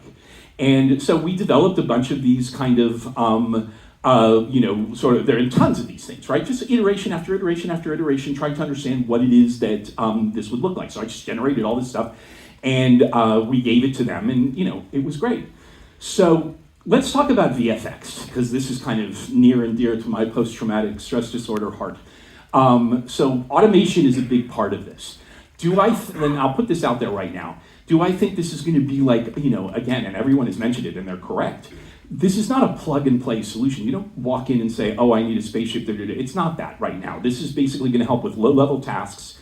And when we talk about, I used to be a compositor, paint, fix, clean plates, rig removal, tracking, and as you mentioned, generative fill. Adobe Generative Fill has just killed that industry. I mean, it's just killed it because it's so much better at it than human beings. And so that is all, I would say that is like already gone. 3D, for doing things like rigging, I've seen some incredible stuff, 3D tracking, NURFs and Gaussian splatting, and then retopology. If you've ever had to do any of these things, they're nightmare tasks. They're just nightmare tasks. And you know what? I'm glad to give it up to the AI. Go have a cigarette with the AI in the, outside the building. I don't care, right? I mean, it's ultimately another thing. Now, this is actually really interesting because rotoscoping, making articulated mats that are okay is easy, but making AAA roto is really, really hard. It's really hard. And this is kind of the unfortunate thing that I have to bring up, which is what's known as AAA TAM, or the total addressable market. And this is something, again, that our myopia does not help with. which is the fact that we think that, oh, yeah, of course you're going to develop it because we need it for this X and X project. But the problem is that the total addressable market is so small that you would essentially spend more money than you would ever hope to make in solving this problem. Okay, and we need to metabolize that, right? This is not something, because they're going to, the people think we have the bat phone, right? Again, to the commissioner, oh, get on that right away, right? It's just not going to happen. So everyone asks me about virtual production, and I would argue that virtual production has more fundamental issues. I've done a lot of virtual production stuff, and I gotta tell you, I know it's not a popular opinion. I hate it. I hate it. I do, I hate it. But they love it in the UK, I'm telling you. Sure, but the problem is, look, this is my friend David Sosnan. David Sosnan has been an AD on many, many big things like he was on the Warriors and Blues Brothers and all of that. I can't bring David to what they call the brain bar with 9 rows of engineers, right, that are basically going, the per server crashed and we have to rebuild the data. And you're like, no, it's just no. I'm sorry, no. It's also the least fun I think I've ever had on a movie set. Seriously, I think it's the least fun I've ever had. And I know that's an unpopular opinion, but more importantly, I think all of you have to understand this. Visual effects right now, it is a really bad situation, and it's not helped when tons and tons of people are saying, well, we don't use any CGI, it's all done in camera, And you're like, well, the guy sitting in front of the 330 node nuke comp script wants to have a word with you about this. Right? It's insane. So I would say and this is the only really serious point I'm going to make, be really careful around VFX. They don't have a union. They're out of work. You're talking about a guy who's been out of work for 18 months, probably won't work until 2025 at least. And as they used to say when I worked in North Carolina, that guy's fixing to kill you. Right? I mean, seriously, this person's going to kill you. So be careful. This is a huge tinderbox right now, well beyond AI and all of that kind of stuff. That industry is in huge turmoil. So anyway, with that in mind, let's talk about potential roadblocks.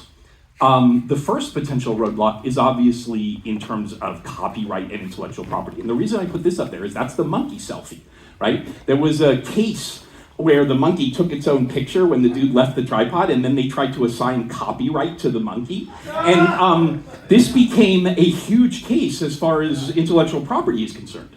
And it's a really important thing to understand. It's years of litigation to get this stuff worked out.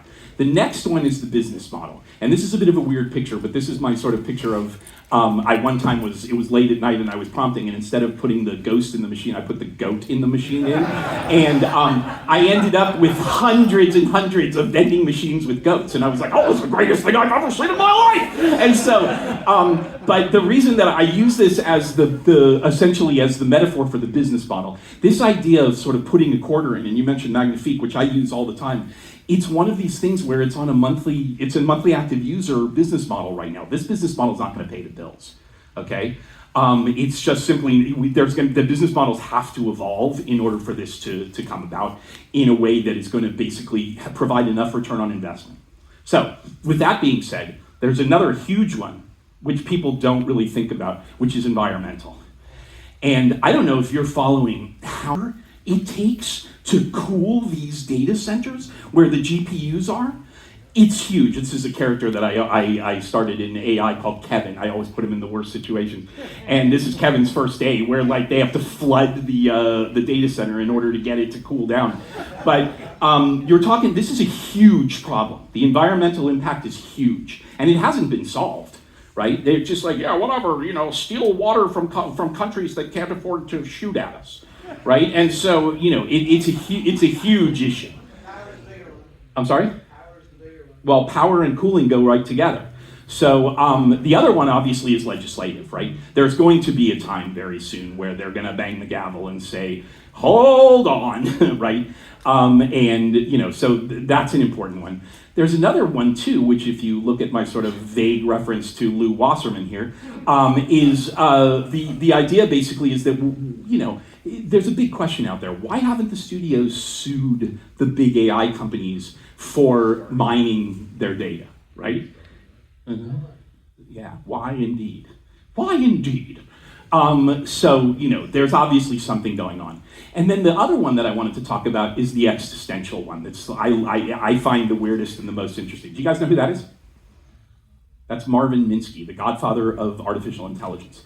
And when I was at MIT, I took his class called The Society of Mind, which basically was really early, like in the late 80s, early 90s, was him talking about artificial intelligence. And one of the things and he was really great, just super lunatic dude. And he's passed on now, but he used to say like, well, I don't know, the AI might go crazy and think people are bumping into each other too much, so they'll fill up the entire world with styrofoam, right? And so, it was that kind of thing, but that's the kind of thing that we're not going to see coming, right? Is basically this kind of existential crisis. He was a brilliant man, and I totally recommend you to read his book called Society of Mind. Very, very smart dude. And I feel honored to have ever even met him, let alone to have taken his class. But the existential side of it, of filling the world up with styrofoam so people stop bumping into each other, who knows, right? That's the existential side that we don't know. So anyway, with that in mind, let's continue. So the current thing that I'm working on is, and we're almost done, is the music industry. And the music industry has already experienced a radical transformation. I mean, you guys remember when we used to go into places like this in Santa Monica, right, where you guys remember all of this, right? You remember the post-production facilities, with the Telecine suite and 2 flame suites and the complimentary pasta bar and, all of that kind of stuff. Good luck finding that one today, all right? You're not going to do that. And so, they've gone through a radical change.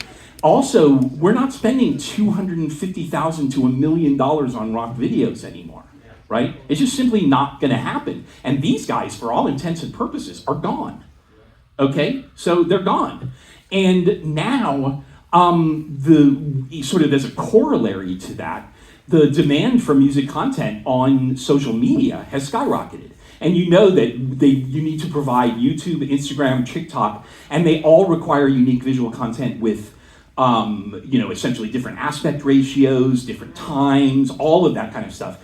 So it's a huge thing. Now, we're not the first people to be doing that, but generative AI is offering a potential solution to that. And I don't know if you know this, Kanye and the Dandy Warhols and several other groups are essentially leaning in hard to AI. And the cool thing about it, is that we're now working with a rock and roll artist who I can't name, so a sort of a dark figure, to create AI content for the album release, which is coming out in November. And what I love about it is that AI is like the perfect thing for a rock video, because you guys remember in the 80s where they're like, could we encase the camera in Jell-O and roll it across the floor? And you're like, sure, why not? So AI makes a good case for this kind of crazy stuff. And I can't show you directly what we're doing, but if you don't mind, I have like a 2-minute piece to show you where we're doing technological testing, if you will, where we're testing out some of the technologies we're going to use in these videos. Is it possible to dim the lights on the screen by any chance? Or is that asking too much? If it is, no problem. I'm sorry? Oh yeah, exactly. Well, anyway, it doesn't matter. But what I wanted to do was, and before I start this piece, I wanted to tell you, I often work with sort of similar ideas. And one of the things I'm obsessed with, obviously, or this is sort of 3 things I'm obsessed with that go into this piece, is cyberpunk, the literature, and essentially religious postcards, and also the cinematography of Robbie Mueller, who shot Paris, Texas. So that's like 3 crazy things. But just wanted to show you this because it's something that I've been working on in my spare time. And again, I recut this. I'm not looking for awards or anything, but let's have a look, shall we?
Thank you, that's very kind of you.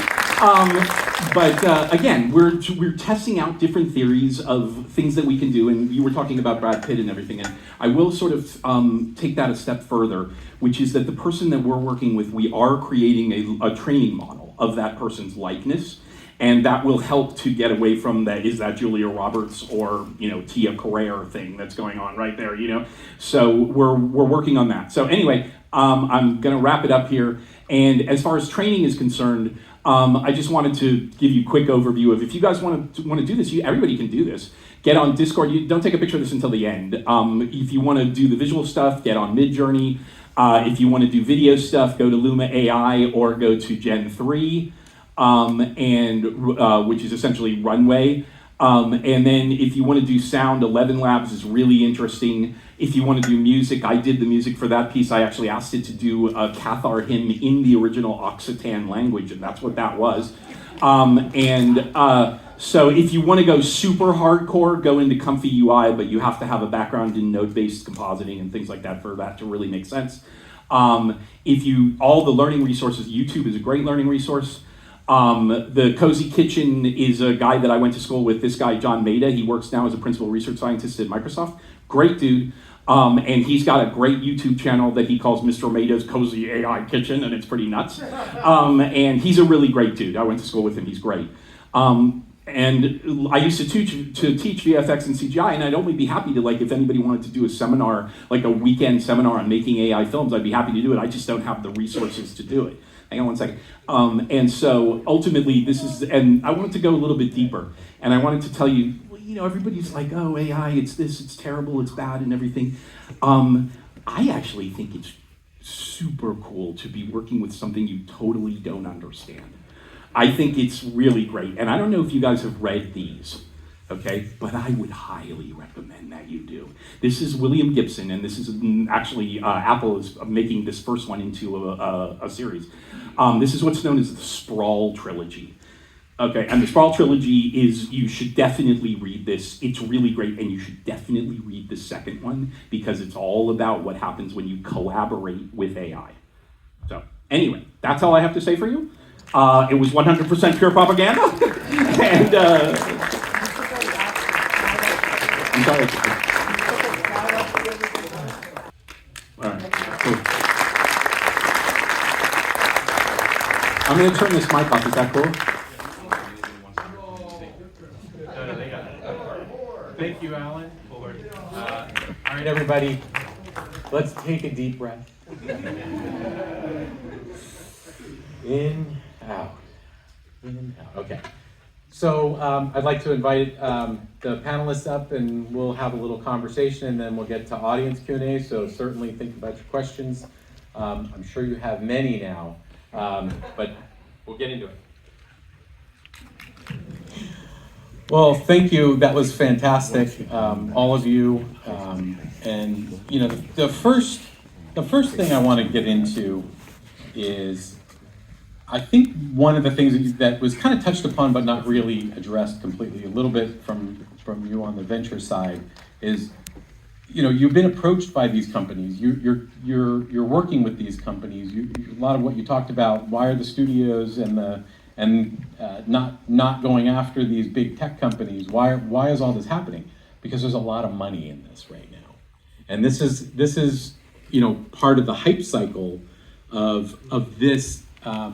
Of not just this technology, but typically what happens in this industry. I mean, and I'm not going to go back that far, but we go back to 3D, when 3D came along, or 360 video. There was this rush of money and looking for somewhere to go in the entertainment industry, and a lot of that money was put into 360 video, and then VR, and 3D, and it sticks around for a little while. It gets through its hype cycle, but then it kind of trails off into, okay, what is that? What are we really doing with that? And so I think to that point, how are you guys seeing that money influence really affecting your businesses? And as much as you can talk about that, where you see that helping or hurting. Yeah, I think there's two that we're seeing. One is we're seeing technology in search of business models. So there is lots and lots of players.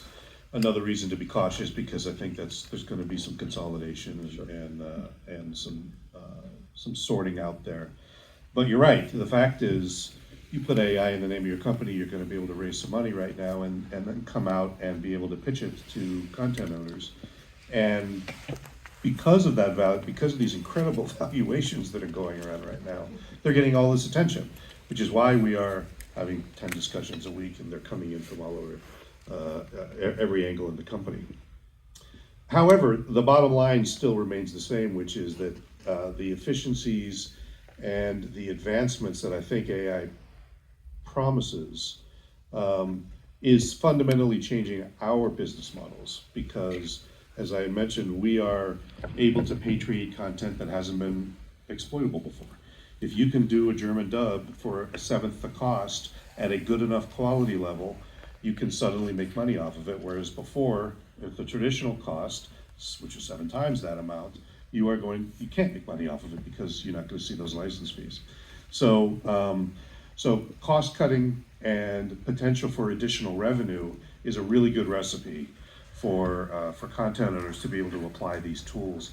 The problem is, I think, is you start to invest in some of these suppliers and you just don't know who's going to be around because they're searching for that, what their model is. Are they a product company or are they a services company?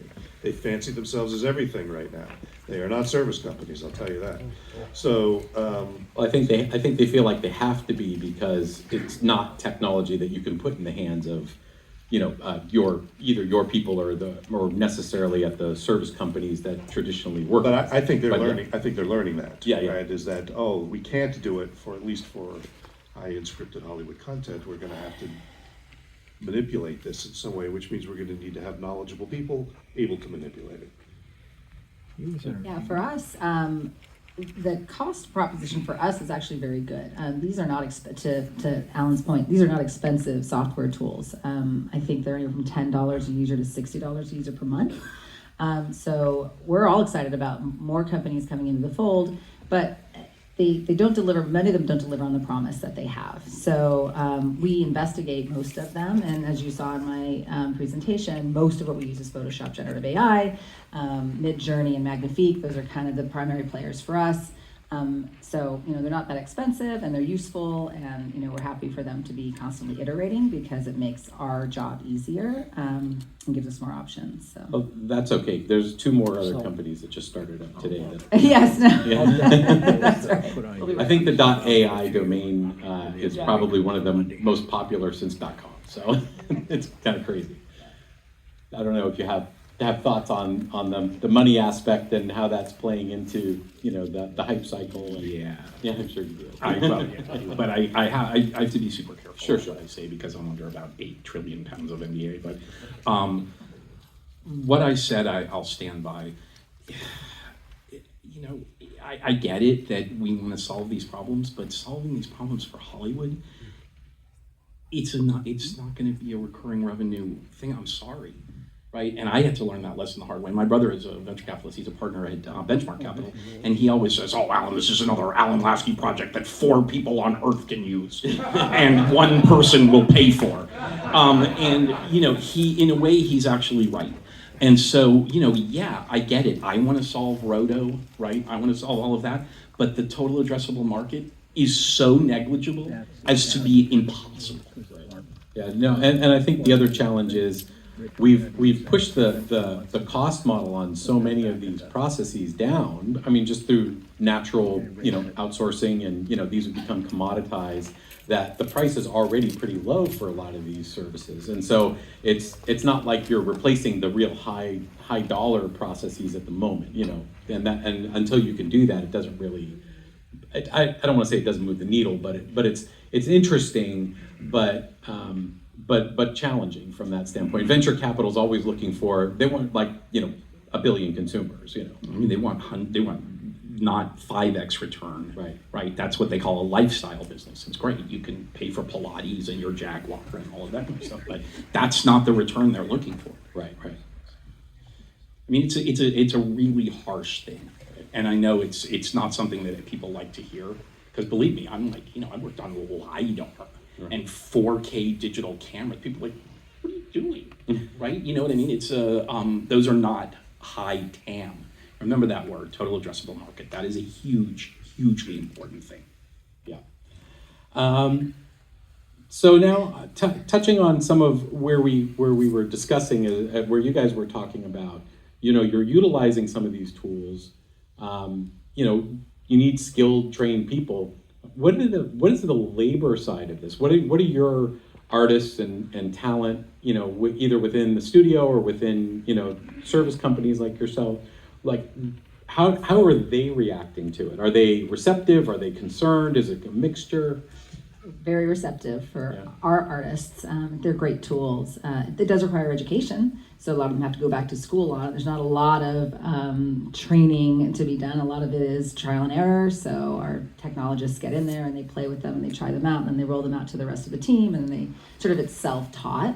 But they're very excited about the tools that are coming out. Nobody's very resistant to it. There's the grumblings, well, is AI going to take my job? Right? Can anybody just push the button? Can Gray's assistant, be great, I'm just going to knock out a bunch of, key art here for you. I would argue that that's not true. I think as a service company, we need to be embracing tools always, all kinds of tools. And this is just another iteration of that for us.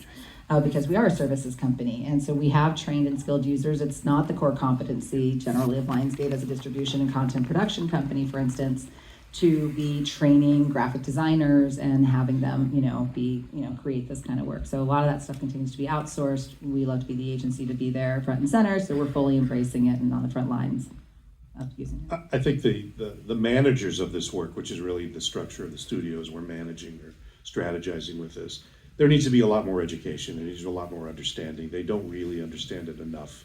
And so in a lot of ways, a lot of these explorations and phone calls that we're making is good because it's forcing us to go through the process and understand what the impact on us is. What's the real value proposition for a studio? Because it is different than a service provider, which I think has a different set. So one of the people in my company came and said, so are we on a road where a studio is just going to be one attorney sitting at one computer?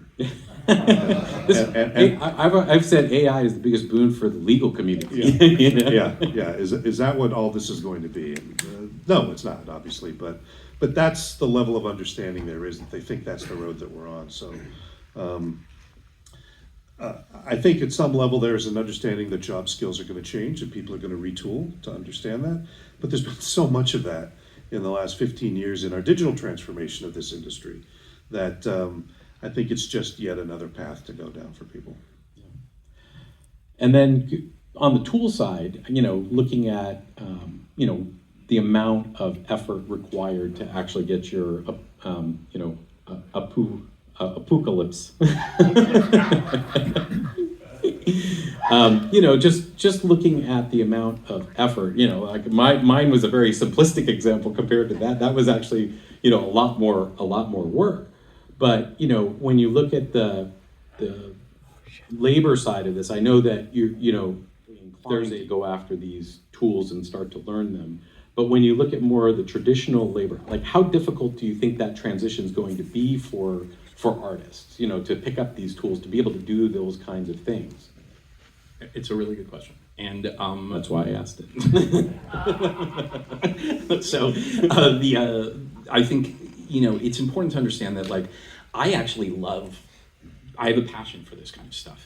And I remember when we were moving from optical to digital and visual effects, I trained people on like Flame and all this kind of stuff.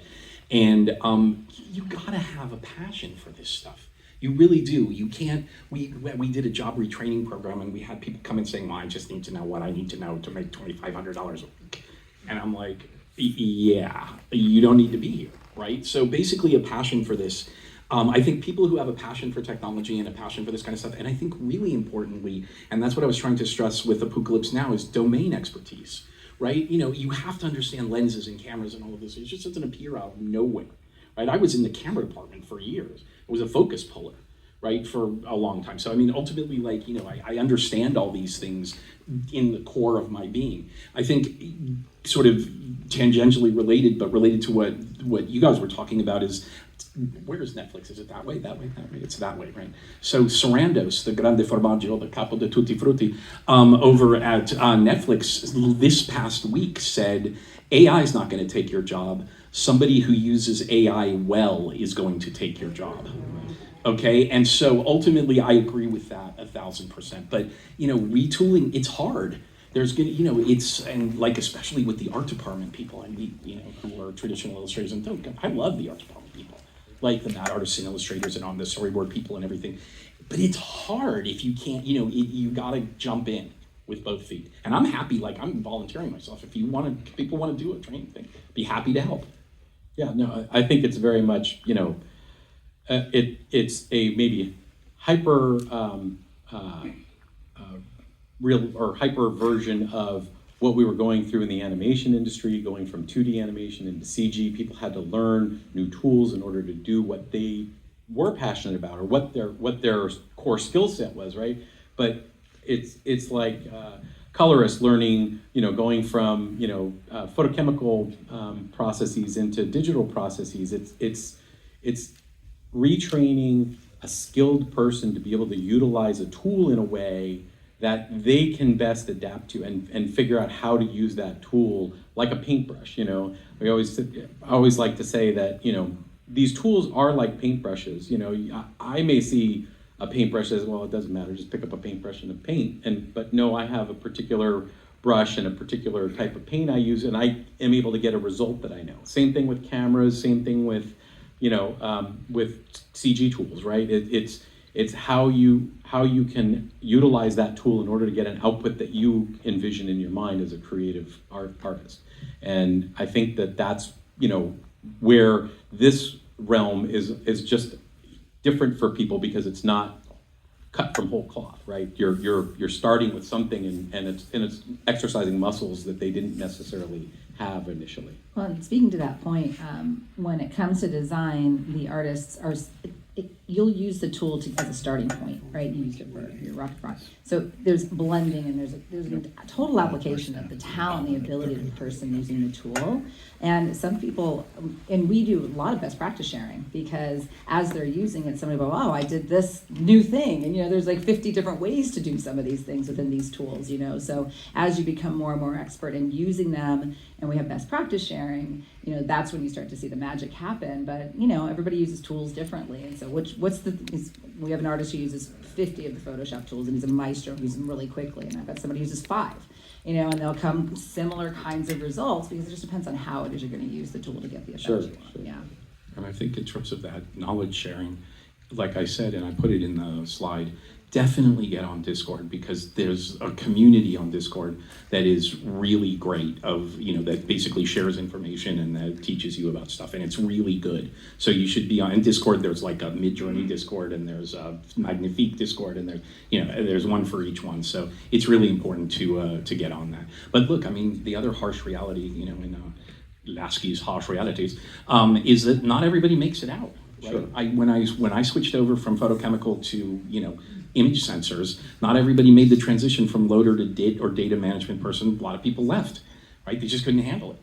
And the people at Panavision used to all hold up the you know, cross. Lasky's coming, right? You know, and so it's you know, not everybody makes it out. So That's with any technological transition, right? I mean, from tape to digital, you know, not everybody who was a tape op became, you know, data op, right? I mean, there's a natural sort of progression of these things that I think we've gone through in the industry to know. And again, I think that there's maybe a heightened sense of sensitivity around it, because it's affecting potentially so many different aspects of the business, let alone the business side, right? We have business transition along with, you know, this technical transition, which is just pushing, you know, that overall challenge. I don't know how much time we have. Do we need to go to audience questions? Do we? Yeah. So I think there's mics roaming around, and raise your hand. I have a question here. Hi. great presentation. I wanted to talk about dubbing a little bit. And vested interest, my wife is a dubber in Spanish. And you talked about like how some of the results were not spectacular. And I wonder if what's missing for me is, I think what happens when they're doing dubbing is that there's empathy. The actors and the director empathize with what's going on by virtue of what they listen to. And I wonder, do you know of any development in that? Has that been identified as being a big missing piece? And is there any particular companies that you know of that are working on that element to kind of get that machine learned empathy that you need in order to really emulate what the actors are doing? Yeah, for sure. I don't know that they identify it as empathy per se, but I think that they identify the need to understand depth of emotion and performance and how that's going to work. I think that that's one of the reasons why they want to continue training. They need to take more content in. Legislation is starting to catch up to this and restricting that in a lot of ways. But we definitely talk to companies who are putting real research into make the performance side much better. Now, what's interesting is the best results that are coming out of that are human performances that are then synthetically digitized. So they are using actors, sometimes non-union actors, to actually do a performance and then actually translate it into a synthetic voice to do the rest of the piece of content. And they get a much better result that way because, as you've seen, left unattended, you don't really get the performance that you want. I have to say, I haven't seen anything that comes remotely close to the performance of a human's voice actor, which is where things are today. But again, it's having us redefine what is good enough for certain levels of content, because it is compelling to be able to apply it to some of that. So yes, they're working on it. Yes, it's about training. Not there yet, obviously, by itself, but with human involvement and multiple versions, I do think you can get there. I was going to say, I think if you check, I'm sure there's multiple companies, but Deep Dub, I think, has an emotive, option to try to address that. How good it is, probably your mileage may vary, but there's definitely companies working on that. They know that these are the challenges. I have a question here. Thank you. I'm curious to get the different presenters' perspectives on this, because throughout this presentation there's been some talk about the costs of the environmental power and cooling, sort of VC and their participation in the whole, AI market, and also talking about, the plethora of tools, how the tools are like $10 to $60 a piece, which I think is artificially being subsidized right now for the marketplace.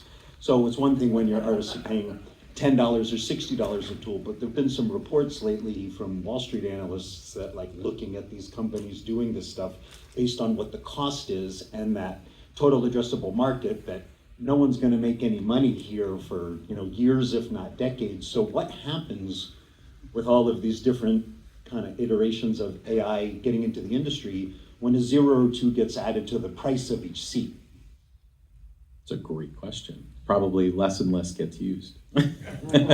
but to be fair, I think there's part of that hype cycle. You see Goldman Sachs, saying, hey, AI is not going to give us any near-term returns, so we're pulling out, and that's just sort of the whole money side of it. That's a challenge when those companies start losing the funding that they currently have. They're not just going to fold they're not all going to fold, but they're, to Gray's point, they're going to consolidate. There's got to be some consolidation and right sizing for the entertainment industry, or they just won't have this as a market. I think, as I said, it redefines that bar of what's good enough. If the costs to do dubbing, for instance, isn't a sixth of the cost, it's half the cost or a third the cost, then what do? It doesn't become worth it based on where the quality is. It becomes less compelling, honestly. So I think that from a pure cost perspective, as the consumer of these services that are driving this, it becomes less compelling because the quality level just isn't where it needs to be in order to take that leap and put something out there at that level. Yeah, I would assume that these will, through the consolidation, you'll have the Adobe of AI, right? In fact, Adobe will probably be the leader in AI, as the case is. And then they'll probably roll that into their suite of subscription services. And so it becomes part of the cost of doing business. It'll hit our margin. We can't go back to our studio clients and say, oh, by the way, we're raising our prices. That doesn't happen. While our expenses go up, usually our rates don't. So, it'll hit us. And there may become a point where there's a tipping point and it just becomes non-cost beneficial for us to use the tools. But my guess is that, at least around graphic design, companies like AI will just expand their offerings. They do it now. We have Adobe Sensei, we have Adobe Photoshop, Engine of AI. So I think it'll be too bad to squeeze out small players, because I think you get that kind of innovation around the Midjourneys and the Magnifiques who you like to see stay in the market. You don't want to have just one monolith driving all price points. So I would stick with a Midjourney and a Magnifique as long as I could manage the margins around it. I think one of the thought went away, but it was from a studio perspective too. The challenge, like I'll speak for Gray, is it's not so much like what does the studio think is good enough. It's what do they think is good enough to not get rejected, right? So a lot of that is a bit of a not a guessing game, but a bit of feeling out how things go. So some of that cost stuff isn't very always straightforward, right? So what one person thinks is good enough, there's not a universal sort of model for that. But even that's changing at the same time as all of this is happening, because delivering it to a streamer or a broadcaster, they're going to decide. Right. If we launch a fast channel, which is a big strategy today in going deeper into the library, which makes you start to have these kinds of internal discussions, we're the customer. Sure. We can put up whatever we want. We just have to make sure that we don't think the customer is going to turn it off or it's going to put us in a bad light with the filmmakers. Right. And so sometimes it is us, sometimes it's the customer. And as you saw in where we are today, we don't think we can deliver it to somebody. We think we have to just put it out on our own. Go ahead. If you want to hear my input on this, I have to be very careful about how I answer this question, because they'll send ninjas to kill me in my sleep, and they will. We won't tell them. It doesn't matter. They know now already. The reality is that, and this is to your point, sir. I don't know your name. I'm sorry, but to your point, it's frighteningly expensive to do this. And look, I was behind the fiber optic curtain at Amazon Web Services, and I know what Microsoft Azure and Google Cloud and CoreWeave and everything. It's really expensive to do cloud-based GPU AI computing, and it is not being funded by putting in a quarter and getting a cat picture out. Trust me, okay? It's being subsidized, as you said, by venture capital right now. And the question then becomes, what happens when these people go out of business? And I need you to stop thinking like Hollywood and start thinking like the bloodthirsty pirates that are coming for your intellectual property. There's gonna be a fire sale on AI IP. Okay, and so again, I'm probably going to be murdered, and you'll read about it in the LA Times. But I'm kind of trying to talk around the point. Am I answering your question? Okay. I got a question, or actually more of a follow-up to maybe Joe's question earlier and to Gray. When you look at theatrical dubbing, I'm going to put my dubbing hat on for a little bit, as you know. Theatrical dubbing in the FIGs, there's a lot of unions, there's a lot of creative groups. I don't think in the theatrical world, the main characters, I don't say it'll ever go AI, but I have a feeling we're going to see human voices in that area for a long time. But the ancillary characters, the waiter that says, can I take your order? Things like that. Or voices in phone futs, coming over an intercom or something. I think those will be AI voices, but I think the main characters, and same thing with some of the episodic television, how do you sit there and justify a series like Big Bang, for example, in Figs, Big Bang Theory, which actor of the top 8 are you going to use AI voices for? You're not. You're just not going to do it. I don't think that's going to happen anytime soon. I think it will happen to some degree, but until the emotional side of it gets better, and the direction, it's going to be, if there is going to be direction, even with an AI voice, there's got to be a director there that can build and give it instruction so that the voice can have the nuance that that you and Joe were talking about earlier. That's the way I see it. Well, I think you're right. The voice unions in those countries that you're talking about are already serving us with requirements and papers of what we can and can't do. So legislation's starting to catch up. We had to negotiate new assignment of rights documents in Brazil and Spain for this very reason. But they're only protecting the existing pool of performers. So there's a Tom Cruise in France. If they suddenly started hearing Tom Cruise's voice, the audience would probably go after Alan. So, yeah, just because he's might as well coming after him. Exactly. But the next generation of actors that are coming up, it may preclude there needing to be a single actor that is that guy's voice. And so, and the other thing they're restricting is the ability to use their voice performers to train AI. Now that's a go forward thing. There is plenty of content in the world they can go get off of TVs and DVDs and, But that's copyrighted. and train all they want. Again, only protecting the next generation.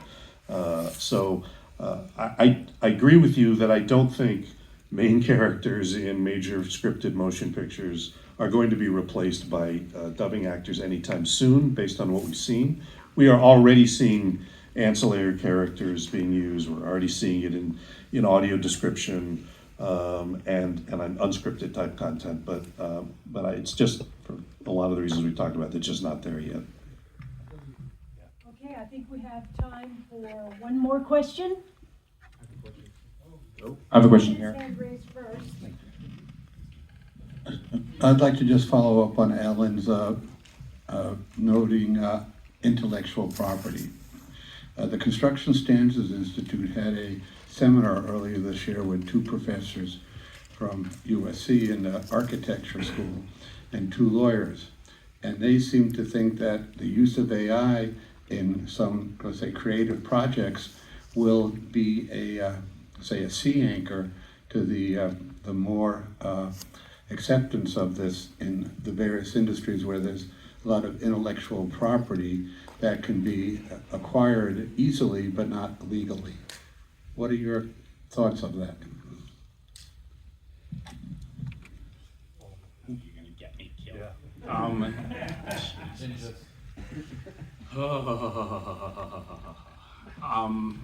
Yeah, that's a tough question. And are you talking about the USC thing where they had the, was that the seminar with the woman who defended the monkey in the monkey selfie case? Or was this something different? No, this was the Construction Standards Institute. Oh, standards, I'm sorry, I didn't hear you on that one. With the building and the architect and the lawyer. Got it.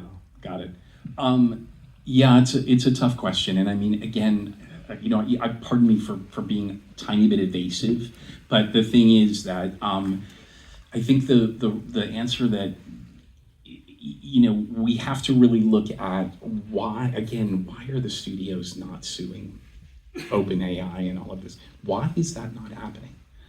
Okay, and you can make your own decision. That's why that is. But it's their intellectual property. It's not the property of the art department. You signed a shop clause, for God's sake, right? It's not the visual effects people. They did a bid and all that stuff. It's not your intellectual property. It belongs to the studio. So why is the studio not suing? And I'm trying to be very dramatically rhetorical here because you need to go look at this one on your own because I can't say what I have to say. But it's that and don't get me wrong, I'm not dismissing your point. It's a great question. It's just not something I can answer directly. That's our last question, is right over here. You bet it is. I kind of want to follow up on that a little bit, especially from a studio standpoint.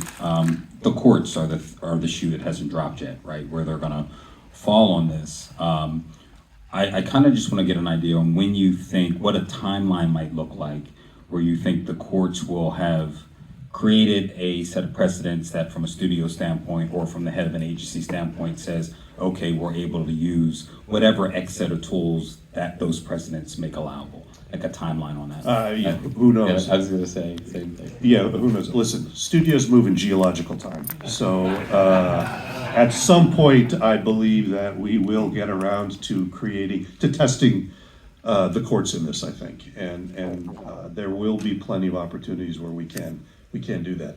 It is tricky because I don't know how you measure, today anyway, I don't know how you measure damage yet, right? I think there's plenty of arguments to be made that we're on a bad road and that our content is getting out there and it's being used to create something that's going to fundamentally hurt our business model, I guess. But I don't know how you measure the damage part of that, and so I don't know what you go to the courts with.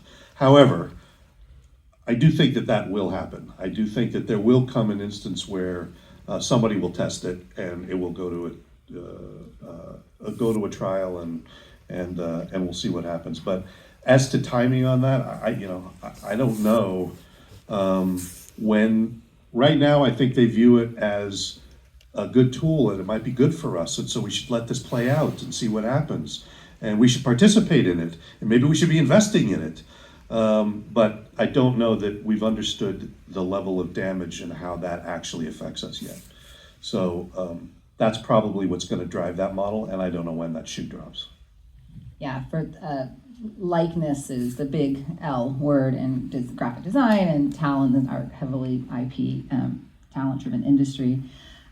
Totally outside of my box here is I wonder if the time comes when AI creates the actors. So you've got Elvis recreated, and he's able to, sing and dance and look and do all of the, far away from, what Alan has produced here for us. But, at some point that's going to happen, right? And that's where the big question comes in around the courts. And to your point, I don't know how visionary courts and studio legal are in terms of what those implications are and where the technology is. So it's going to probably be chasing the technology as it develops, right? Exactly. So, two things. First of all, I'm going to give you some homework to do. Go and listen to the podcast that is called The Town and listen specifically to the episode called Hollywood's Big Tech Problem. Okay, and it was with Professor Scott Galloway, who knows what's up. Go and listen to that. Now, sir, you who asked the question in the back, when you talked about the agency, were you specifically referring to the ICMs and CAAs and that of the world? No, I was more speaking to whether it be a studio or an agency owner who's generating key art or whatever assets. Too bad. It would have been more interesting if you were asking about the agencies. Because this goes right at what I think was the fundamental flaw in at least SAG's fight here. Why not get Brad Pitt, or, well, Elvis's estate does it already, and so does Marilyn's, but why not license your voice, your likeness, and all that? Why not get a new revenue stream? This whole thing of they're creating robots, you terrible people. When the Fran Drescher was yelling at me about that, the reality is that why not? It's a huge untapped revenue stream. If this guy over here can use your voice likeness rights in multiple different domains, and you get to ding for every single one of those, I think it was just the strikes were just terribly thought out. And I think they, I know that's not a popular opinion, but ultimately they could have owned this. They could have owned it, and they blew it. I think actors like to act. So I think there's to your point, don't like to come in and dub in Spanish in the inside of the hospital with the devil baby. Okay, they don't want to do that. Well, the Spanish dubbers do, right? I mean, that's their career. So if you hold the intellectual property because you are Brad Pitt, because Brad Pitt doesn't need it. Brad Pitt doesn't need the money. I'm just saying that it's easy. It's Divorces are His expensive. agent will say. Yeah. But that's, I just don't think the model's been figured out yet. As I said, we move in geological time. Right. And I think that eventually they're gonna figure out that model. When this becomes real enough, and we come and we start to, as we're negotiating Brad Pitt's next contract for a movie with us, there is a section in there for dubbing restrictions. And in there are the rules about what we can and can't do. We will put something in there that says we can do this. And if they're awake, they're going to say, we should be paid for that. And we should have an approval built in for that as well. Another piece of homework, did you guys watch the Black Mirror episode, Joan is Awful? Okay, so Joan is Awful was 100% this, okay? And it's amazing, and you should totally watch it. They're in there reading they're reading the legal document, like in several, I'm not gonna spoil it for you, but you definitely need to watch that one. But yeah, no, I think, why did they leave this money on the table? Why? But don't know. Yeah. But I mean, we've talked about this where you know, if these tools existed at the beginning of this industry, dubbing, foreign language dubbing, you know, with other people would never occur. I mean, you would just clone the voice of Brad Pitt and he would speak Spanish, emotively proper and all those things, you know, for the territory. And so it's just, I think they have a ways to go for them to actually be that. Hey, you're unwinding 85 years of legacy behavior. Right. And, you know, that just takes some awareness and some time to do that. And on that note, we're going to let the staff of the Linwood Dunn go home. We want to thank all of you for joining us, and thank you to our panel.